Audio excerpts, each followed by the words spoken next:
चाकणमध्ये बनावट नोटांच्या आधारे फसवणुकीचा धक्कादायक प्रकार उघडकीस आला आहे। खेळण्यातील नोटांसारखी बनावट चलन वापरून 3.5 लाखांची कार लंपास करणाऱ्या दोघांना पोलिसांनी अटक केली आहे। बारामती येथील हुजेब बागवान हे आपल्या मित्राची अल्टो कार विकण्यासाठी पुण्यात आले होते। त्यावेळी आरोपी गणेश ठाकरे याने संपर्क साधून गाडी खरेदीची तयारी दर्शवली। चाकणमधील माणिक चौकात 3.5 लाखात व्यवहार ठरला। आरोपींनी 3 लाख रुपये रोख स्वरूपात 500 रुपयांच्या नोटांचे बंडल देत उर्वरित रक्कम नंतर देण्याचं सांगितलं आणि गाडी घेऊन पसार झाले।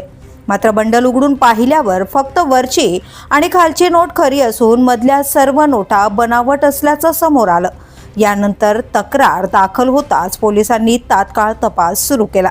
तांत्रिक विश्लेषण आणि गुप्त माहितीच्या आधारे काही तासातच आरोपींना ताब्यात घेण्यात आले।